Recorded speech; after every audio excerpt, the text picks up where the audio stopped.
الجو الايام دي مش محتاج مننا اكتر من كده. هنعمل مع بعض النهارده ايس كريم الكونو، الشكل زي بتاع بره بس الطعم احلى من بتاع بره بكتير. هنعمله بطريقه حلوه وكمان سهله، هيوفر معانا وقت ومجهود. بس قبل اي حاجه طبعا زي متعودين مع بعض، صلى على الرسول في الكومنتات: اللهم صل وسلم وبارك على سيدنا محمد وعلى اله وصحبه اجمعين.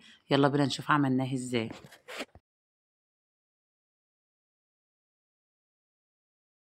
هتجيبي اي نوع شوكولاته انت بتحبيه وهتسيحيه على حمام مائي. بعد كده هتجيبي البسكوته بتاعتك، وانا جبت البسكوته المتوسطه وهسيب لكم اللينك في الكومنتات المكان اللي انا جبت منه البسكوت. ومعظمكم عارفين انا بجيب خاماتي منين. هنزل كده باول البسكوته بس كده حوالي اقل من حاجه بسيطه من فوق كده بالشكل ده. وبعدين برضو هنزل في قلب البسكوته بتاعتي بشويه كده من الشوكولاته، وهركنها على جنب لحد ما الشوكولاته بتاعتي تجمد. انا هنا استخدمت معاكم النهارده ايس كريم باودر بيجي جاهز، سبق قبل كده وحضرت معاكم ايس كريم البيتي من الالف للياء. النهارده هنستخدم الباودر الجاهز اللي بيجي من السوبر ماركت. جبت باكت من ايس كريم الباودر الفانيليا والتزمت طبعا باللي مكتوب عليه.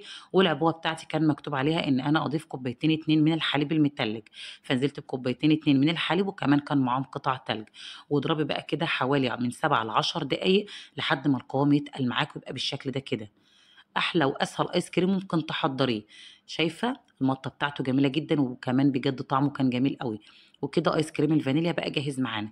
كمان كنت جايبه باكت من ايس كريم الشوكولاته، نزلت برضو عليه بنفس مقدار الحليب. اهم حاجه انك تلتزمي بالمقدار اللي مكتوب على العبوه اللي انت هتشتريها.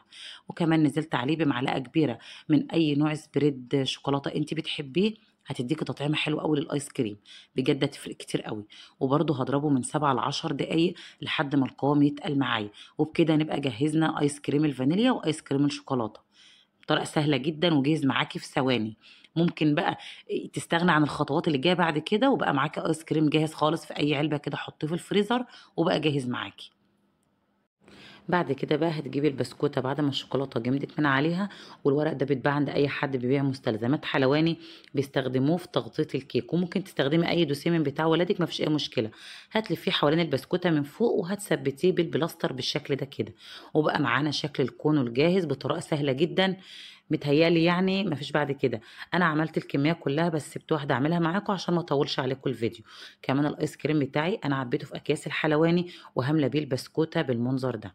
عندي بقى الشوكولاته اللي احنا مسيحينها مع بعض، وهعمل الشكل المتعارف عليه للكون اللي الولاد بتحبه.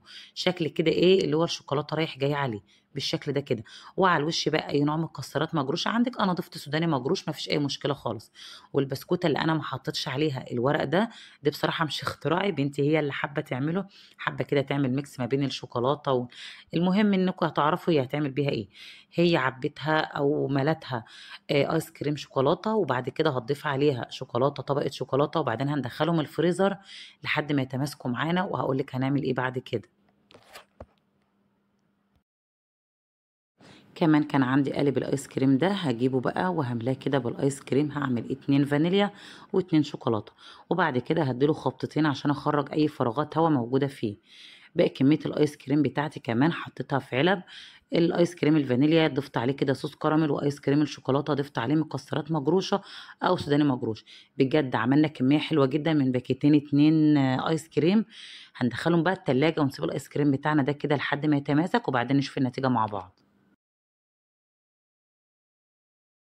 والنتيجة مفيش أحسن من كده، آيس كريم كونو الشكل زي اللي بيتباع بره بس الطعم أحلى بكتير. عملناه يعني بطريقة حلوة، ما خدش معانا وقت خالص وطلع معانا كمية ما شاء الله. كمان الستيك بتاعي ده كده هجيب بقى أي نوع شوكولاتة بتحبيه هسيحه على حمام مائي، وهنزل فيه كده بشوية من المكسرات سوداني أي حاجة مجروشة جرشة بسيطة. وهنزل الستيك بتاعي في الشوكولاتة بالشكل ده كده. وما تغلطوش بقى غلطتي، يفضل طبعا إنك تحطي كيس من أكياس التلاجة كده تفتحيه وترصي عليه الدولسي بتاعك قبل ما تدخليه الفريزر. وكمان الايس كريم اللي احنا ضفناه في العلب جميل جدا، طعمه حلو. ما اخدناش وقت كتير وان شاء الله هيعجبكم. كمان ايس كريم الشوكولاته زي ما انتم شايفين كده، فرحنا الولاد وعملنا لهم كل اللي بيحبوه. بجد تجربه جميله قوي هتعجبكم. مستنياكم بقى تجربوها وتكتبوا لي رايكم في الكومنتات. وقبل اي حاجه طبعا ما ننساش نصلي على الرسول. اللهم صل وسلم وبارك على سيدنا محمد وعلى اله وصحبه اجمعين.